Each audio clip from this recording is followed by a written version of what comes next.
Chapter 1, The Mind Beneath Your Mind.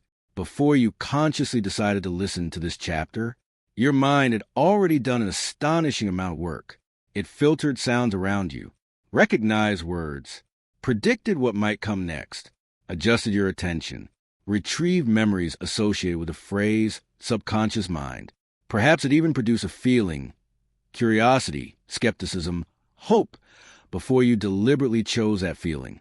You experienced a result, but you did not consciously perform most of the operations that produced it.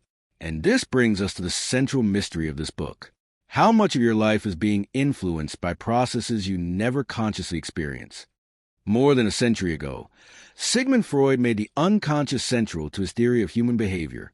Freud argued that beneath conscious awareness existed thoughts, wishes, conflicts, and memories capable of influencing behavior.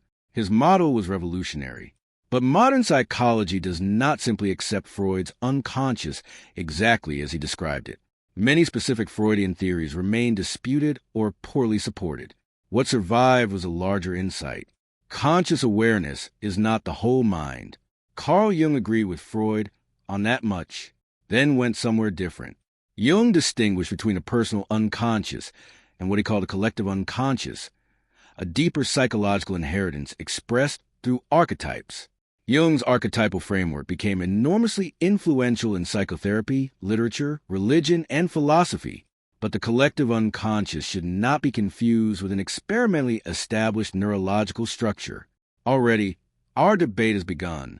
Freud gives us hidden conflict. Jung gives us hidden symbolic structure.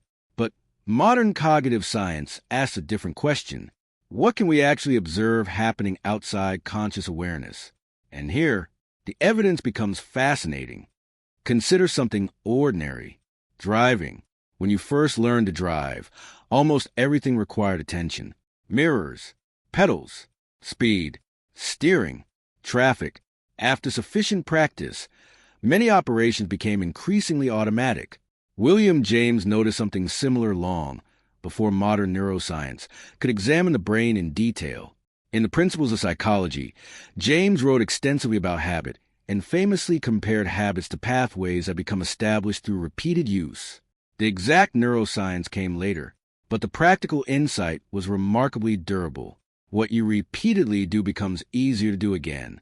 Neuroscientist Eric Kandel's later research on learning and memory helped establish something much more biologically precise. Experience can produce lasting changes in neural function. This is one place where the language of reprogramming can be useful if we treat it as a metaphor. Your brain is not literally a computer waiting for a magical command, but experience and repeated behavior can alter neural processes. That is neuroplasticity. And it gives this book its first scientifically grounded principle. Repeated experience can change machinery that influences future experience and behavior. What does this mean for you? Don't begin by asking, what affirmation will completely transform my subconscious? Begin smaller. Ask, what am I repeatedly teaching my brain? Because repetition matters. Ivan Pavlov demonstrated another part of the puzzle. Dogs naturally salivate in response to food, but Pavlov repeatedly paired food with another stimulus. Eventually, the previously neutral stimulus could trigger salivation. A learned association had formed. The dogs didn't sit down and consciously decide, I shall now associate these events. Learning occurred through repeated pairing. Later behaviorism, particularly the work associated with B. F. Skinner, placed enormous emphasis on how consequences shape behavior. Reward behavior, increase its probability under certain conditions. Change the consequences, and behavior can change. Now compare this with Joseph Murphy. Murphy's The Power of Your Subconscious Mind presented a dramatically different picture. He emphasized belief, suggestion, imagery, prayer, and repeated mental impressions, often attributing extraordinary creative power to the subconscious. Émile Coué had earlier popularized autosuggestion, including the famous practice of repeating positive statements. Neville Goddard went further into metaphysical territory, arguing that imagination and assumption shape experience reality. These traditions have influenced millions, but we need intellectual discipline. Pavlovian conditioning and reinforcement learning have extensive experimental foundations. The claim that imagining an external event directly causes a universe to produce that event is a different kind of claim, and established neuroscience does not demonstrate it. Yet that doesn't make imagination useless. Quite the opposite. Mental rehearsal can influence attention, emotion, preparation, and performance. The mistake is taking a psychologically plausible mechanism and stretching it into an unlimited metaphysical conclusion. What does this mean for you? Visualization may help prepare you for reality. That is different from assuming visualization controls reality itself. Use imagination as training, not as an excuse to abandon action. Now Daniel Kahneman and Amos Tversky enter our conversation. Their research revealed systematic ways human judgment departs from perfectly rational calculation. Kahneman later popularized the distinction between System 1 and System 2. System 1 is fast, automatic, associative. System 2 is slower, effortful, deliberative. These aren't two literal compartments inside your brain. They are useful descriptions of different modes of cognition. You see an angry face. Recognition happens rapidly. You calculate 17 multiplied by 24. Deliberate effort is required. Much of everyday life depends upon rapid processes occurring without deliberate reasoning. John Barger's work brought automaticity and non-conscious influences directly into experimental social psychology, although some famous findings in this broader field have faced replication debates. That matters. Science advances not by protecting attractive ideas, but by testing whether they survive repeated scrutiny. Timothy Wilson similarly explored how much mental processing occurs outside introspective access. And Michael Gazzaniga's split-brain research helped illuminate something even stranger. The conscious mind can sometimes construct explanations for behavior without having complete access to the processes that generated it. Think about the implication. Sometimes you may confidently explain why you did something without actually possessing full access to the causes. The storyteller inside your head is not always the author of everything it describes. What does this mean for you? Become curious about your own certainty, instead of automatically saying, "That's just who I am." Ask, what pattern might be operating here? Aaron Beck gives us another practical doorway. Through his work on cognitive therapy, Beck emphasized automatic thoughts, rapid interpretations that can appear with little deliberate effort. Someone doesn't answer your message. Immediately, "They're ignoring me." You make one mistake. Immediately, "I'm terrible at this." Someone criticizes you. Immediately, "They don't respect me." Notice, the thought arrives before you deliberately construct it. Albert Ellis similarly emphasized the role beliefs play between events and emotional consequences. An event happens. Your mind interprets it. The interpretation influences what follows. This means one route toward changing automatic patterns is learning to notice them before automatically believing them. What does this mean for you? For the next 24 hours, whenever you experience a strong emotional reaction, ask, what thought appeared immediately before this feeling intensified? Don't fight it. Observe it. Write it down. You cannot intelligently change a pattern you cannot yet see. Antonio Damasio complicates the picture further. Human decision-making is not simply cold reason battling irrational emotion. His work showed how deeply emotion and bodily states participate in decision-making.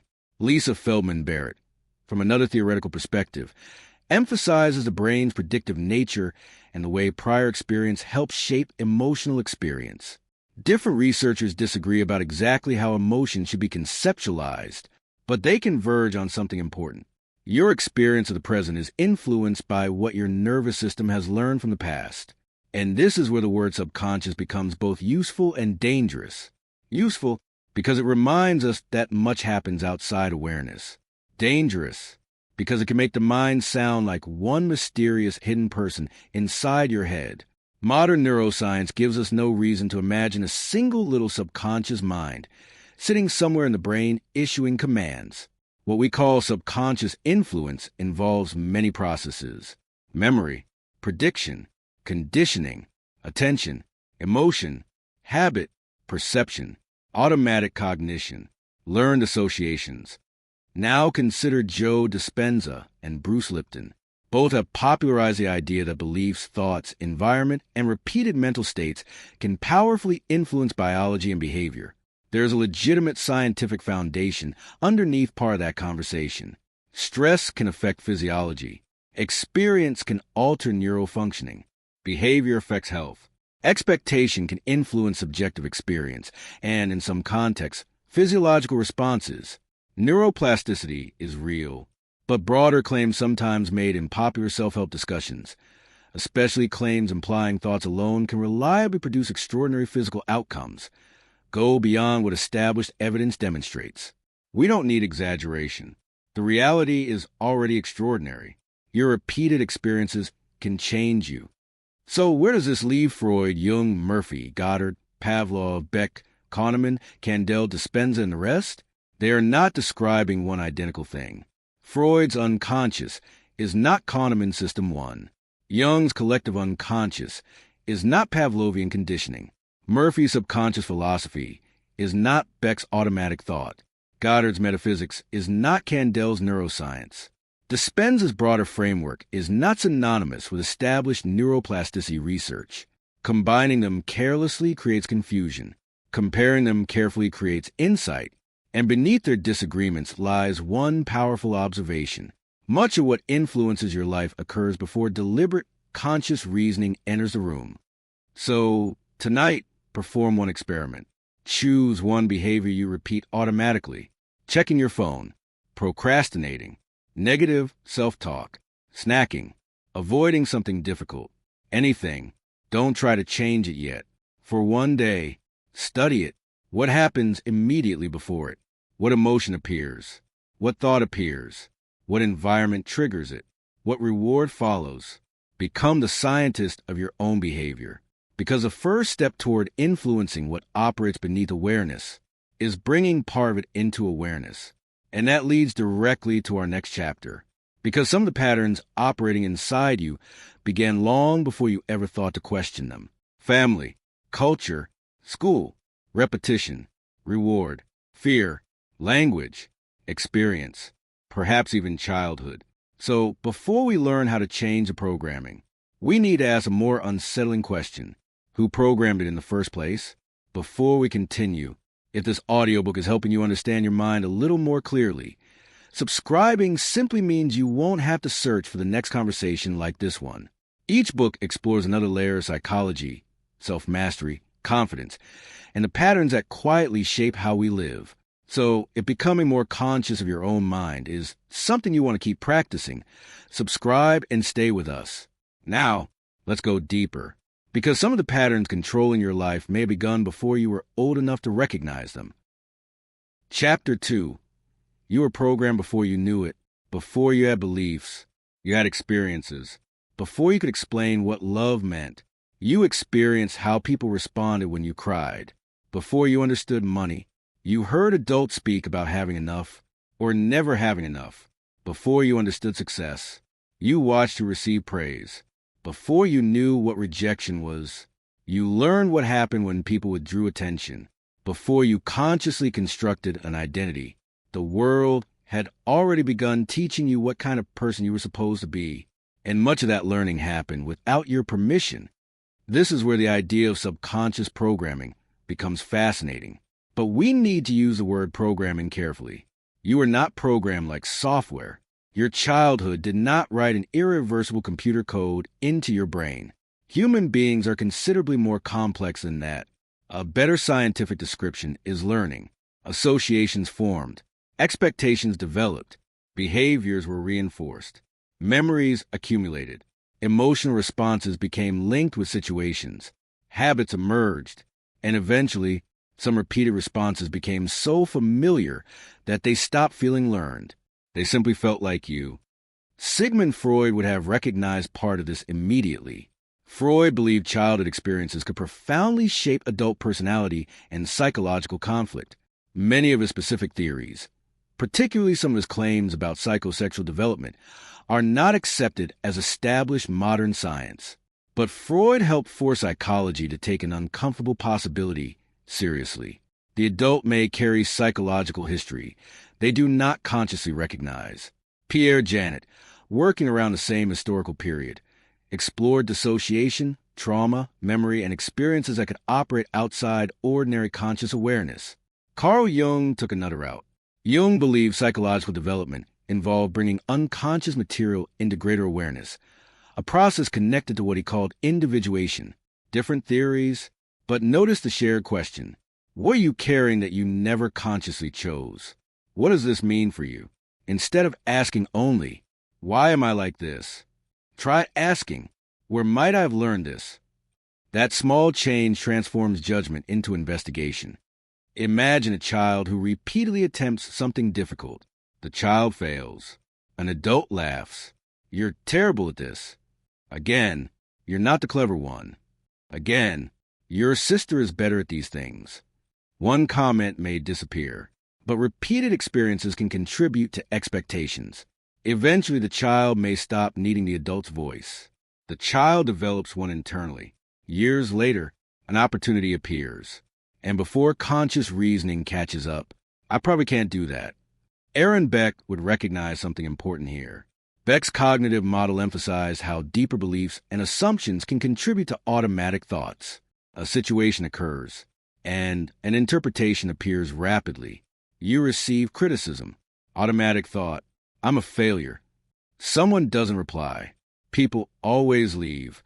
You see an opportunity. People like me don't succeed at things like that. The thought feels like an observation, but it may actually be an interpretation shaped by previous learning. Albert Ellis would similarly challenge a belief beneath the emotional reaction. The event itself is not necessarily producing everything you feel. Your interpretation matters. What does this mean for you? When you hear yourself say, "That's just how I am," become suspicious. Ask, is this identity or repetition? Ivan Pavlov would approach the problem without needing hidden beliefs at all. Suppose embarrassment repeatedly occurs during public speaking. Standing before an audience becomes associated with threat. Years later, your heart accelerates before you consciously think, I am afraid. Pavlov gives us a conditioning explanation. The nervous system has learned an association. B, F, Skinner adds consequences. Imagine you avoid the presentation. Immediately, your anxiety decreases. That relief matters. Avoidance has just been rewarded. So next time anxiety appears, avoidance becomes more attractive. This helps explain one of the great mysteries of human behavior. Why do we repeat patterns that make our lives smaller? Because sometimes the pattern provides an immediate reward while creating a long-term cost. Avoiding the conversation reduces anxiety now. Procrastinating avoids discomfort now. Checking your phone removes boredom now. People-pleasing reduces conflict now. The brain learns from what happens next. William James understood the force of repetition through habit. Albert Bandura later expanded the picture dramatically through social learning. We don't learn only through direct reward and punishment. We observe. A child watches how adults behave, who apologizes, who dominates, who remains silent, how anger is handled, how affection is expressed. What happens when someone makes a mistake? Bandura's famous Bobo doll experiments demonstrated that children can learn behavior by observing models. Now consider the implications beyond aggression. You may have learned ideas about relationships without anyone formally teaching you. You watch them. You may have learned what money means, what powerful people look like, what women should do, what men should do, what success requires, who deserves attention, whether mistakes are tolerated, whether emotions are expressed, whether conflict means abandonment. Nobody necessarily sat you down and delivered a lecture. You absorb patterns. What does this mean for you? Look at one behavior you dislike in yourself and ask, who modeled this for me? Not to blame them, to understand the pathway. Joseph Murphy would describe much of this differently. Murphy argued that repeated suggestions and beliefs impress themselves upon the subconscious mind, which then expresses those impressions through experience. Émile Coué similarly believed repeated autosuggestion could influence behavior and well-being. Neville Goddard placed even greater emphasis on imagination and assumption, teaching that an internal assumption becomes reflected in lived experience. There is a psychologically useful idea hiding inside these traditions. What you repeatedly expect can influence what you notice, how you interpret events, and how you behave. But we must stop before making a larger leap. Science does not establish that every repeated thought is transmitted to a subconscious force that directly rearranges external reality. Expectations can influence behavior, attention, persistence, emotion, decision-making, and sometimes physiological responses. That alone is powerful. We do not need to exaggerate it. Daniel Kahneman and Amos Tversky help explain another part of this. Past experience provides mental shortcuts. Your mind constantly estimates what is dangerous, what is familiar, what is likely, what deserves attention. Much of this happens rapidly. John Barger's research tradition investigated automatic processes that can influence judgment and behavior without deliberate intention. Although specific claims within social priming research have been debated and subjected to replication challenges. Again, good science demands that we preserve uncertainty, but the broader point remains. Conscious deliberation is not required for every influence on behavior. Now imagine someone who grew up repeatedly hearing, "Money doesn't grow on trees. Rich people are greedy. We can never afford that." Years later, they might describe themselves as someone with a scarcity subconscious. Bruce Lipton or Joe Dispenza might frame such patterns in terms of subconscious programming and emphasize changing habitual thought and emotional states. There is a useful insight here, but neuroscience allows us to separate metaphor from mechanism. There is no known neurological folder labeled money beliefs buried inside the brain. Instead, there are networks involved in memory, valuation, emotion, prediction, attention, and decision-making. Antonio Damasio's work shows how previous experience and bodily signals can participate in decisions. Lisa Feldman Barrett emphasizes how the brain uses previous experience predictively when constructing present experience. Eric Kandel's work helps demonstrate how learning can alter neurofunctioning. Different theories, different levels of explanation, but together they tell us your past can influence how your brain prepares for your future. And now comes a dangerous conclusion people sometimes make. If childhood programmed me, then my childhood controls me. No, that does not follow. Your history influences you. It does not automatically sentence you. Viktor Frankl gives us an important philosophical counterweight. Frankl survived conditions of extraordinary brutality and later emphasized the human capacity to orient toward meaning and choose one stance even under severe constraint. We should never trivialize trauma by suggesting people can simply think differently. But neither should we assume that learned patterns are destiny. The human nervous system remains capable of learning. If experience helped create a pattern, new experience can sometimes help modify it. If repetition strengthened a habit, different repetition can strengthen another. If avoidance was reinforced, gradual approach can teach something new. If an automatic belief appears, you can learn to examine rather than automatically obey it. That is where neuroplasticity becomes genuinely hopeful, not magical. Hopeful. What does this mean for you? Tonight, take a blank page. Write 4 sentences. In my family, success meant. In my family, money meant. In my family, love meant. In my family, failure meant. Don't write what you intellectually believe today. Write what the environment demonstrated. Then underneath those answers ask, which of these beliefs am I still living as though they are facts? Maybe you discover, love meant keeping everyone happy. Success meant never failing. Money meant anxiety. Conflict meant danger. Rest meant laziness. Being noticed meant risk. Achievement meant acceptance.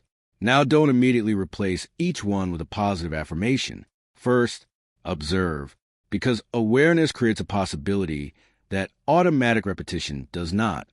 You were influenced before you understood influence, conditioned before you understood conditioning, rewarded and discouraged before you understood reinforcement. You observed before you understood modeling. You formed expectations before you understood cognition. And some of those patterns may still be operating today. But now something has changed. You can see them, and once a pattern becomes visible, you can begin interrupting it. That is where we go next, because recognizing your programming is not enough. The phone still reaches your hand automatically. The defensive sentence still leaves your mouth. The old fear still arrives. The procrastination still begins. The same relationship pattern still repeats. So how do you catch an automatic process while it is actually happening? How do you create a space between trigger and response? How do you stop rehearsing yesterday simply because yesterday has become familiar? That is the next stage. Chapter 3. Break the automatic pattern. There's a tiny moment in your life that you probably rarely notice. A message appears on your phone. A person says something you don't like. You feel bored. You remember something embarrassing. You see food. You receive criticism. And then something happens. Your hand reaches for the phone. You become defensive. You open the refrigerator. You begin scrolling. You withdraw. You procrastinate. You repeat the sentence you've told yourself 1,000 times. I can't do this. By the time conscious thought arrives, the pattern is already moving. This is where controlling what we loosely call the subconscious actually begins. Not by commanding some mysterious, hidden mind, but by learning to recognize a moment when an automatic process becomes behavior. Because between the trigger and what you do next, there may be a small window, and that window can change your life. Ivan Pavlov will begin with the trigger. A stimulus becomes associated with a response through learning. The bell rings, the dog salivates, your phone vibrates, your attention shifts, someone raises their voice, your body becomes tense. You enter your bedroom and automatically reach for your phone. Pavlov gives us an important lesson. The trigger can begin operating before deliberate reasoning. F. Skinner then asks what happens after behavior. You feel uncomfortable. You scroll. Discomfort temporarily disappears. That relief becomes reinforcement. You feel anxious about a task. You procrastinate. Anxiety drops. Again, reinforcement. This explains something deeply frustrating. Why would your mind maintain a behavior that hurts you? Because the behavior may solve a short-term problem. Procrastination protects you from discomfort now. Avoidance protects you from fear now. People-pleasing protects you from conflict now. The long-term consequences arrive later. What does this mean for you?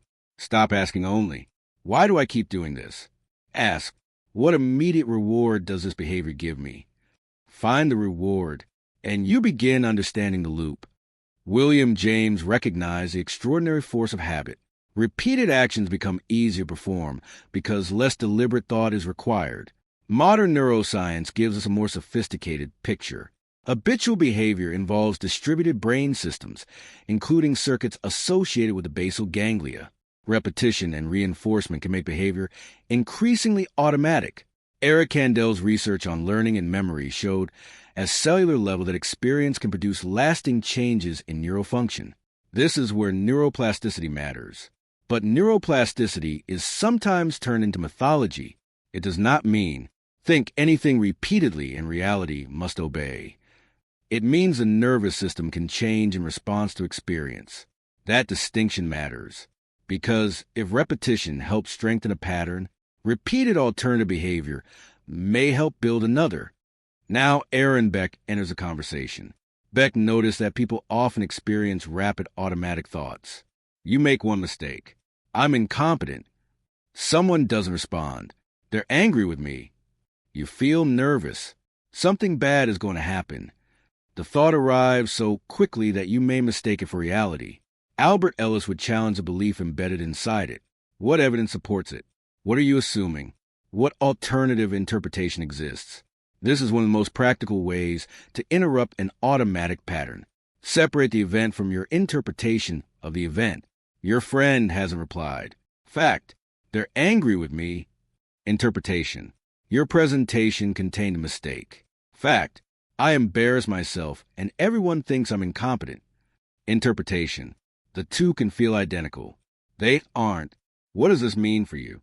When emotional intensity rises, say, what happened? And what story did my mind immediately create about what happened? Write both answers separately. That gap is powerful. Freud might interpret repeated reactions differently. He might ask what unconscious conflict or defensive process lies beneath the behavior. Jung might ask whether the pattern represents an unexamined aspect of the psyche, perhaps something pushed into what he called a shadow. These ideas can be psychologically provocative, but they are historical and theoretical frameworks, not equivalent to experimentally demonstrated neural mechanisms. Still, both thinkers point towards something useful. Patterns become harder to change when we refuse to examine them. You cannot interrupt what you insist isn't happening. Daniel Kahneman helps us understand why interruption is difficult. His famous System 1 and System 2 framework distinguishes rapid, automatic processing from slower, effortful thinking. The automatic response is fast. Reflection is slower. So when someone insults you, your first impulse may arrive before your wisest response. Attack, defend, withdraw, explain, send the message. But what happens if you wait? 10 seconds, 1 minute, an hour? The automatic reaction doesn't necessarily disappear, but it no longer automatically becomes action. And that distinction is enormous. Viktor Frankl is frequently associated with the idea that between stimulus and response lies a space in which choice becomes possible. The exact popular quotation is often attributed to him, without secure evidence that he wrote those precise words. But the principle strongly fits the larger Franklian emphasis on human freedom and responsibility. You may not control the first thought. You may not control the first emotional surge. But sometimes you can influence what happens next. What does this mean for you? When triggered, don't immediately ask, how do I stop feeling this? Ask, what happens if I don't obey this feeling for 60 seconds? Antonio Damasio would remind us that this is not merely intellectual. The body participates. Your heart accelerates. Muscles tighten. Breathing changes. Emotion can prepare action before you constructed a sophisticated explanation. Lisa Feldman Barrett's theoretical framework goes further, emphasizing prediction and the brain's use of previous experience in constructing emotional experience. Different researchers disagree about exactly how emotions should be understood, but practically, your body often tells you the loop has started before your words do. So learn your signals. Tight jaw, rapid heartbeat, restlessness, heat in the face, shallow breathing, the urge to escape, the urge to immediately answer. Your body can become an early warning system. Now Joseph Murphy, Émile Coué, and Neville Goddard enter from another tradition. Murphy emphasized repeated subconscious suggestion. Coué popularized deliberate autosuggestion. Goddard emphasized assumption and imagination. Their approaches suggest that repeated internal language can influence the patterns we live from. Modern psychology gives us reasons to take self-talk seriously, but not because sentences are magical commands to the universe. Repeated thoughts can influence attention, expectation, emotion, and behavior. So instead of repeating something implausible like, I never feel anxious, try an instruction connected to behavior. When anxiety appears, I pause before reacting. That is trainable. Joe Dispenza similarly emphasizes becoming aware of habitual thoughts and emotional states, often describing people as becoming addicted to familiar emotional patterns. His broader explanations sometimes extend beyond what established neuroscience supports. But the practical principle of observing habitual thought and emotion has parallels with evidence-based psychological practices. You don't need to accept every explanation to test a useful practice. Notice the pattern. Interrupt it. Practice an alternative. Repeat. Milton Erickson adds something interesting. As a psychiatrist famous for his work with hypnosis, Erickson often worked indirectly with attention, suggestion, metaphor, and behavioral patterns. Whatever one thinks of the broader popular mythology surrounding hypnosis, hypnosis itself is a legitimate subject of psychological research. But it isn't magical mind control. Attention and suggestion can influence experience in certain people and contexts. Again, the theme returns. What captures attention can influence what happens next. So let us build one practical method. Call it notice, pause, name, choose. First, notice, catch the trigger, the notification, the criticism, the boredom, the fear. Second, pause. Do nothing for a moment. 1 breath, 5 breaths, 60 seconds if necessary. Third, name. This is anxiety. This is the urge to procrastinate. This is defensive thinking. This is my old rejection story. Naming doesn't eliminate the experience. It helps you observe it. Finally, choose. Ask, what would I do next if I were not required to obey the first impulse? Then perform one small alternative behavior. Phone notification? Leave it untouched for 5 minutes. Procrastination? Work for 2 minutes. Angry message? Write the response. But don't send it yet. Negative thought? Write the evidence for and against it. Urge to people please? Say, let me think about it. The alternative does not need to be dramatic. It needs to interrupt the sequence. Albert Bandura's work on self-efficacy gives us another reason these small actions matter. People develop beliefs about their capabilities partly through experience. Every successful interruption provides evidence. I can respond differently. Not because you affirmed it, because you did it. Behavior becomes evidence for identity. This is where Maxwell Maltz's psycho-cybernetics becomes interesting. Maltz argued that people operate according to internal self-images, and that changing this self-image can change behavior. Some of his cybernetic metaphors are more self-help framework than modern neuroscience. But there is a useful psychological question inside them. What identity does your repeated behavior keep confirming? Every time you say, I'm just a procrastinator, you turn behavior into identity. Try, I've practiced procrastination. That sentence changes something. If it was practice, another response can be practiced too. And this is where the thinkers who disagree about almost everything begin to converge. Pavlov says, notice the trigger. Skinner says, notice the consequence. Beck says, notice the automatic thought. Ellis says, challenge the belief. Damasio says, don't ignore the body. Kahneman says, automatic processing is fast. Bandura says, experience can build self-efficacy. Kandel reminds us, learning changes nervous systems. Murphy and Coué emphasize repetition and suggestion. Dispenza emphasizes observing habitual mental and emotional patterns. Different theories. Different levels of evidence. One practical message. Stop living the pattern before you've noticed that the pattern has begun. Tonight, choose one loop. Only one. Right. Trigger. Thought. Emotion. Behavior. Immediate reward. Long-term cost. Alternative response. Then, tomorrow, don't try to become a completely different person. Catch the loop once. Pause once. Choose differently once. Because control over automatic behavior rarely begins with domination. It begins with observation, then interruption, then repetition. But interruption alone isn't enough.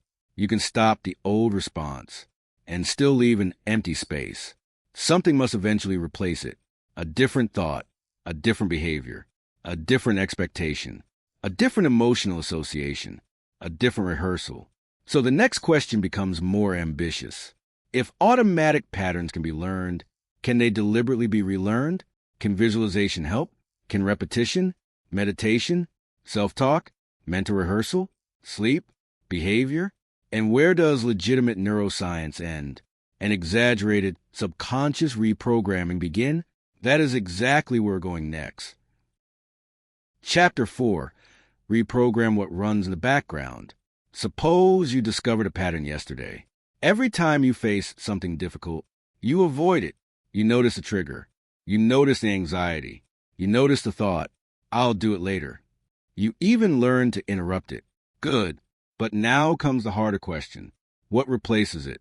Because removing an old pattern is only half the work. If you have spent 10 years automatically responding one way, noticing the pattern, once does not erase 10 years of learning. Something new must be practiced, repeated, experienced, strengthened, until eventually what once required deliberate effort becomes easier. This is where the word reprogramming becomes useful and dangerous. Useful because human beings really can change learned patterns. Dangerous because subconscious reprogramming is often presented as though your mind were software, and a few affirmations could rewrite your entire life overnight. The truth is slower, more demanding, and far more interesting. William James understood the importance of repetition more than a century ago. Habit, for James, allowed repeated behavior to become increasingly automatic. Modern neuroscience gives us a deeper biological picture. Eric Kandel's research demonstrated that learning can produce lasting changes in neural functioning. We now speak broadly of neuroplasticity, the nervous system's capacity to change through experience. But notice the crucial word, experience. Not merely wishing, not merely wanting, experience. What does this mean for you? If you want to change an automatic pattern, give your brain repeated experiences of the alternative. Don't merely say, I am confident. Practice doing something while nervous. Speak, ask, apply, enter the room, make the call. Confidence becomes more believable when your brain has evidence. Émile Coué would approach this differently. He became famous for autosuggestion and the repetition of phrases intended to influence thought and behavior. Decades later, Joseph Murphy would build a much larger philosophy around suggestion, arguing that repeated thoughts impressed upon the subconscious could shape a person's experience. Neville Goddard went further still. For Goddard, imagination wasn't merely rehearsal. He treated assumption and imagination as creative forces capable of influencing external reality. This is where we must separate several ideas that are often bundled together. Can repeated self-talk influence how you think? Yes. Can expectation influence behavior? Yes. Can mental rehearsal help prepare performance? Under appropriate conditions, yes. Does established science demonstrate that repeatedly imagining an external event causes reality itself to reorganize to produce it? No. Those are different claims. But don't throw visualization away because someone exaggerated its power. Imagine an athlete mentally rehearsing a movement. The rehearsal can engage some of the neural processes related to planning and performing the movement. Mental practice has been studied in areas ranging from sport to motor learning. But the athlete still trains. That detail matters. Visualization works best as a partner to behavior, not a replacement for it. What does this mean for you? Don't visualize only the outcome. Visualize the process. If you want to become a confident speaker, don't spend 10 minutes imagining applause. Imagine walking to the front, feeling nervous, taking a breath, beginning anyway, losing your place, recovering, continuing, then practice it physically. You are not rehearsing fantasy. You are rehearsing response. Maxwell Maltz would appreciate this. In Psycho-Cybernetics, Maltz argued that mental imagery and self-image could influence performance and behavior. His cybernetic model is better understood as a self-development framework than literal neuroscience. But one insight remains useful. People often behave consistently with what they believe about themselves. Aaron Beck gives this idea a more clinically grounded form. If a person carries a deeper belief, such as, I am incompetent, automatic thoughts may repeatedly interpret events through that belief. One mistake becomes proof. One rejection becomes confirmation. One awkward conversation becomes evidence. Albert Ellis would challenge the irrational assumptions sustaining the conclusion, instead of replacing, I always fail, with, I am the greatest person alive. Try something defensible. I failed at this attempt. That does not establish what happens next. That is less glamorous. But your mind can actually work with it. What does this mean for you? Stop asking affirmations to perform the job of action. Use self-talk to direct behavior. Instead of, everything comes effortlessly to me. Try, when discomfort appears, I begin anyway. Then begin. Pavlov now returns to our conversation. Because some patterns aren't maintained primarily by words. They're maintained by associations. Suppose opening your laptop has become associated with anxiety. You sit down, feel discomfort, reach for your phone. Repeat that enough times and distraction becomes part of the sequence. A positive affirmation may do very little if the environment continues triggering the old behavior. F. Skinner would immediately ask about consequences. What rewards the unwanted behavior? And what rewards the alternative? This is why changing your environment can sometimes outperform changing your thoughts. Want to use your phone less? Move it away. Want to read more? Put the book where the phone used to be. Want to begin exercising in the morning? Prepare what you need the night before. Want to stop buying something impulsively? Create friction between impulse and purchase. Your environment is constantly suggesting behavior. without speaking. What does this mean for you? Don't only reprogram your thoughts. Redesign your cues. Make the old behavior slightly harder. Make the desired behavior slightly easier. Then repeat. Now meditation enters the discussion. And again, we need to remove both dismissal and mythology. Meditation is not supernatural mind control, but research does support benefits from certain meditation and mindfulness practices for attention, emotional regulation, stress, and related psychological outcomes, although effect sizes and study quality vary. What makes meditation particularly relevant here is metacognitive awareness. You sit quietly. A thought appears. Normally, thought becomes story. Story becomes emotion. Emotion becomes reaction. But during mindfulness practice, you attempt something different. Thought appears. You notice, thinking, and return attention. Again, again, again. The exercise is not having no thoughts. It is recognizing that a thought can appear without requiring obedience. Joe Dispenza places meditation at the center of a much broader framework. He often describes people as becoming trapped in habitual thoughts and emotional states, and argues that meditation can help interrupt those patterns. There is overlap here with established ideas about attention, learning, and emotional regulation. But some of Dispenza's broader claims about consciousness, biology, and extraordinary healing extend beyond what mainstream scientific evidence currently establishes. Bruce Lipton similarly emphasizes beliefs in environment in ways partly inspired by legitimate biology, but some popular extrapolations from epigenetics go beyond established evidence. Epigenetics does not mean that every thought directly rewrites your genes according to intention. We don't need that claim. The scientifically grounded version is already powerful. Experience, behavior, environment, stress, learning, and physiology interact. Daniel Kahneman helps us understand why changing patterns feels difficult.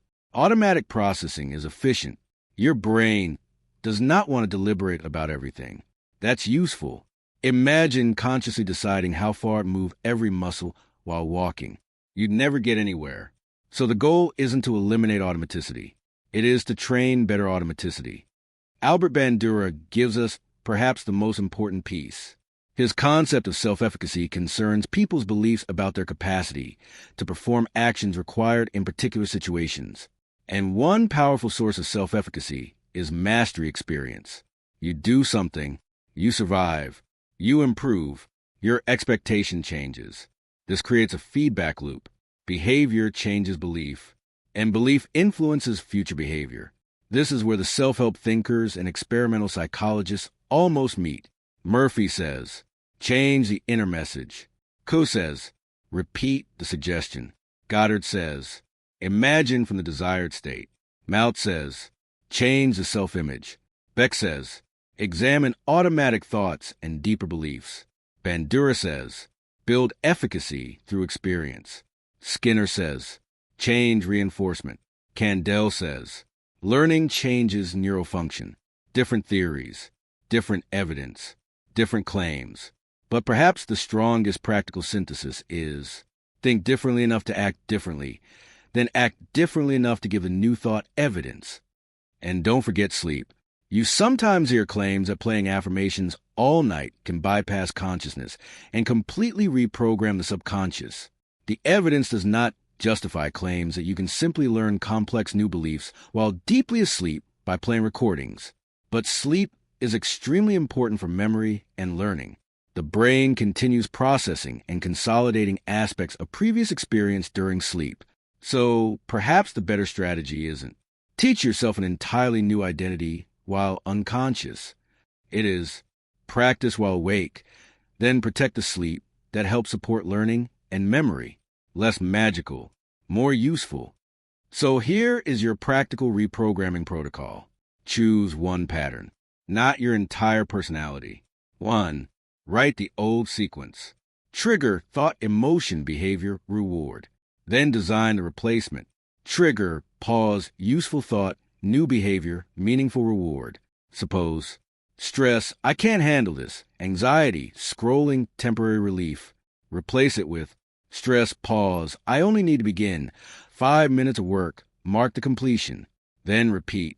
Not once. repeatedly. Add mental rehearsal. Before the situation arrives, visualize yourself encountering the trigger and performing the new response. Add self-talk. Use a believable instruction. When this happens, I pause and begin. Add environmental design. Remove the easiest route into the old behavior. Add mindfulness. Notice the urge without automatically becoming the urge. Add behavior. Perform the alternative. Then repeat. That is reprogramming without mythology, attention, repetition, learning. Environment, emotion, thought, behavior, rest, feedback, time. You are not whispering commands into a magical machine. You are training a living nervous system, and living systems learn through experience. That means you will relapse sometimes. The old thought will return. The old behavior will happen. That does not mean the subconscious defeated you. It means older learning still exists. Notice it, interrupt it, practice again. Because eventually, something remarkable can happen. The response you once had to consciously remember begins arriving more naturally. The pause becomes automatic. The new thought appears sooner. The healthier behavior requires less negotiation. What was once deliberate begins moving into the background. And that brings us to the final chapter. Because the ultimate goal isn't to spend the rest of your life consciously fighting yourself. It is to practice certain ways of thinking and behaving until they become increasingly natural. Until the person you're trying to become is no longer merely something you visualize. It is increasingly visible in what you repeatedly do. So the final question is not, how do I control my subconscious? It is something deeper. How do I become the person whose automatic patterns support the life I consciously choose? That is where we finish. Chapter 5. Become the person your mind follows. There is a strange moment in every real transformation. At first, you have to remember. Remember not to reach for the phone. Remember to pause before reacting. Remember to challenge the automatic thought. Remember to exercise. Remember to speak differently. Remember to begin instead of procrastinating. The new behavior feels unnatural precisely because it is new, but repeat it long enough and something begins to change. One morning, you don't negotiate with yourself as much. One conversation, you pause automatically. One difficult moment, the healthier response appears before the old one, and eventually, what once required discipline begins to resemble personality. You say, "This is just who I am now," but perhaps that sentence deserves investigation, because what you call who you are may partly consist of what you have practiced so consistently that you no longer remember practicing it. William James understood this more than a century ago. Habit, he argued, allows repeated actions to become increasingly organized and automatic. James wasn't saying human beings are machines. He was recognizing something enormously useful. Your life cannot run entirely on conscious decision-making. Imagine having to deliberately decide every morning how to brush each tooth, how to tie each shoelace, how to type every familiar word, how to walk. Automaticity frees conscious attention for other things. So the goal of this book was never to destroy automatic behavior. It was to become more deliberate about what gets automated. What does this mean for you? Stop asking, how can I stay motivated forever? Ask, what can I practice until I need less motivation? That is a much more powerful question. Joseph Murphy would describe this transformation through the language of the subconscious. Repeat an idea often enough, he argued, and it becomes impressed upon the subconscious mind. Émile Coué similarly emphasized repetition through autosuggestion. Neville Goddard would place greater emphasis on identity and assumption. Instead of merely wanting to become something, Goddard encouraged people to assume the psychological state of already being it. Maxwell Maltz developed a related, though different, self-help framework around self-image. Change the internal picture of yourself, Maltz argued, and behavior can begin changing with it. These ideas are psychologically attractive, but modern science forces us to sharpen them. Repeating, "I am disciplined," does not magically make you disciplined, but repeatedly behaving in disciplined ways can provide evidence from which a different self-concept develops. Albert Bandura gives us a stronger empirical bridge. Through his work on self-efficacy, Bandura showed that our beliefs about what we can do are influenced partly by our experiences of actually doing things. You attempt, you succeed, you learn, perhaps I can. Then you attempt something slightly harder. Identity can influence behavior, but behavior can also influence identity. That's the loop. What does this mean for you? Don't only ask, who do I want to become? Ask, what would give my brain evidence that I am becoming that person? Then create the evidence. If you want to become someone who reads, read 5 pages tonight. If you want to become someone who exercises, walk for 10 minutes. If you want to become someone who speaks confidently, say the difficult sentence instead of avoiding it. Small actions may look insignificant from the outside, but internally, they are evidence. Beck will remind us that old beliefs may resist this evidence. Suppose your underlying belief is, I never finish anything. You complete something small. The automatic mind says, that doesn't count. You succeed. Lucky. Someone praises you. They're just being nice. This is how beliefs can protect themselves. We notice confirming evidence, and sometimes discount contradiction. Daniel Kahneman and Amos Tversky's broader work on judgment reminds us that human reasoning is not perfectly neutral. We use shortcuts. We interpret. We selectively attend. So changing a self-concept requires something more sophisticated than positive thinking. You must learn to notice evidence that your old identity normally dismisses. What does this mean for you? At the end of each day, ask, what did I do today that my old story about myself cannot completely explain? Maybe you procrastinated, but then worked for 20 minutes. Record the 20 minutes. Maybe you were nervous, but spoke anyway. Record that. Your brain needs accurate evidence, not motivational propaganda. Now B. F. Skinner enters a room and asks a brutally practical question. What does your environment reward? You say you want focus, but your phone sits beside you delivering novelty every 30 seconds. You say you want to sleep earlier, but entertainment is available beside your pillow. You say you want to eat differently, but the easiest food in your environment contradicts that intention. You say you want to study, but every cue around you points toward distraction, and then you blame your subconscious. Perhaps the subconscious isn't the first thing you should change. Perhaps move the phone. Pavlov taught us that environments acquire associations. Skinner showed how consequences shape behavior. Bandura showed that models matter. Together, they give us a powerful principle. Design the world around a behavior you want to repeat. Make good actions visible. Easy to begin, easy to repeat. Make unwanted behaviors slightly inconvenient. You don't need perfect willpower if the environment stops constantly inviting the wrong behavior. Joe Dispenza frequently argues that people become trapped in familiar combinations of thought, behavior, and emotion, and that changing one's internal state can help create a different future. There is something practically useful here. Familiarity is powerful. People can return to familiar emotional and behavioral patterns, even when those patterns aren't helpful. But Dispenza sometimes makes broader claims about consciousness biology and healing that go beyond what established neuroscience currently demonstrates. Bruce Lipton similarly emphasizes belief in environment while drawing from biology and epigenetics, but some popular interpretations extend scientific concepts further than the evidence allows. We don't need to make that leap, because the grounded truth is enough. Repeated experiences influence learning. Learning influences future responses. Environment influences behavior. Behavior changes future experience. Sleep contributes to memory consolidation. Attention determines what information receives processing priority. And the nervous system remains capable of change. That is already remarkable. Carl Jung would take us somewhere deeper. For Jung, psychological development was not merely behavioral optimization. It involved becoming more fully oneself, integrating parts of the personality rather than simply performing a more socially desirable identity. This gives us an important warning. Don't turn self-improvement into permanent self-rejection. You aren't trying to wage war against yourself. You are trying to understand yourself well enough to choose more deliberately.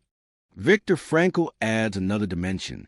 For Frankl, Human beings are not merely bundles of conditioning. Meaning matters. Values matter. The orientation we choose toward life matters. This is where strict behaviorism becomes incomplete. A human being isn't merely asking, what behavior gets rewarded?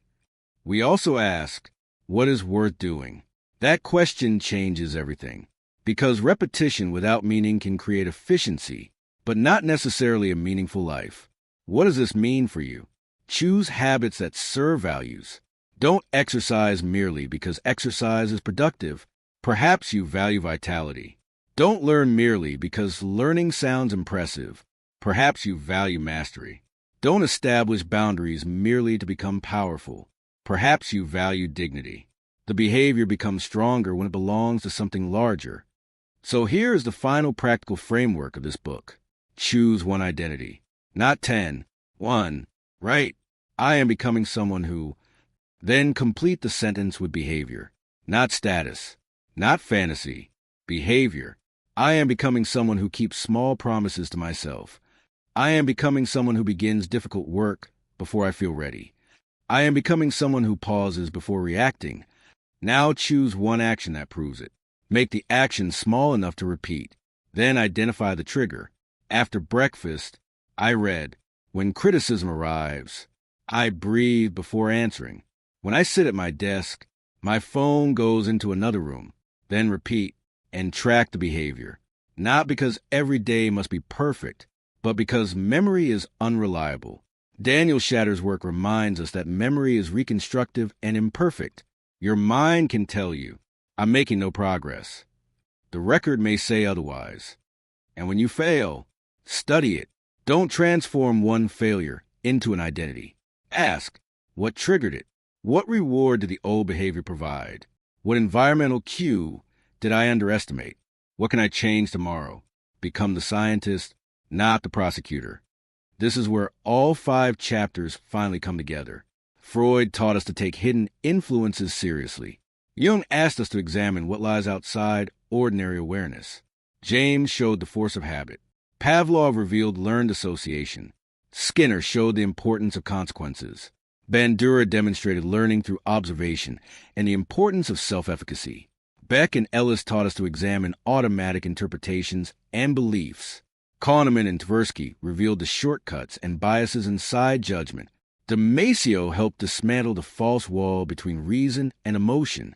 Kandel showed that learning has biological consequences. Murphy emphasized subconscious belief. Coué emphasized suggestion.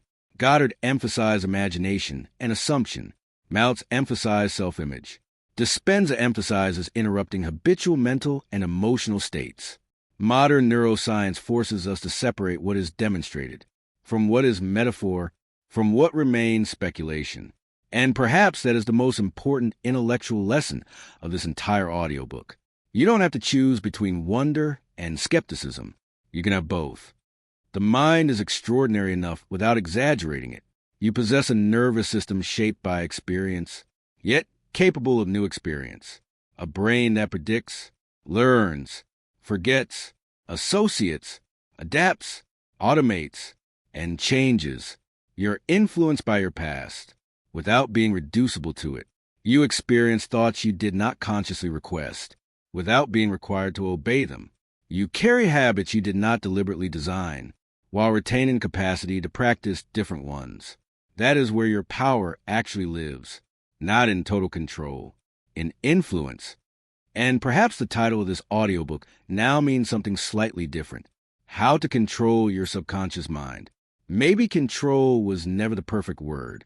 You cannot stand over your mind like a commander shouting orders. You cannot erase 20 years of learning with one affirmation. You cannot visualize once and demand transformation. You cannot meditate once and become someone new. You cannot command every thought, every emotion, every memory, every impulse. But you can influence what happens next. You can choose what receives your attention. You can question an automatic thought. You can redesign an environment. You can interrupt a response. You can rehearse a better one. You can repeat a behavior. You can protect your sleep. You can examine your beliefs. You can expose yourself gradually to what you once avoided. You can choose better models. you can create new experiences, and then you can do it again. 1 repetition becomes 10. 10 become 100. The unfamiliar becomes familiar. The deliberate becomes easier. And sometimes, what once required enormous conscious effort begins happening almost automatically. That is, when you realize you did not conquer some hidden creature inside your mind. You trained yourself. So when you finish this audiobook, don't attempt to change your entire life tonight. Choose 1 pattern, 1 trigger, 1 response, 1 behavior, 1 promise. Then keep it. Tomorrow, keep it again. And when you fail, return. Again, again, again. Because transformation is rarely one dramatic moment. More often, it is a quiet accumulation of moments your old self would have handled differently. And eventually, your mind learns from the evidence you keep giving it. This is the final idea I want to leave with you. Perhaps the most important sentence in this entire book. You don't control the subconscious by commanding it once. You influence it by repeatedly showing your brain what to notice, what to practice, what to expect, and what to become. Then one day, the behavior you once struggled to remember is simply what you do. The response you once had to force is simply how you respond.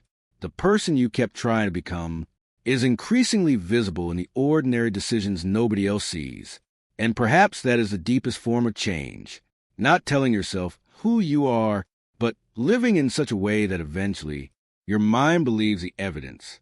Until the next book, keep questioning what your mind tells you. Keep testing what you believe.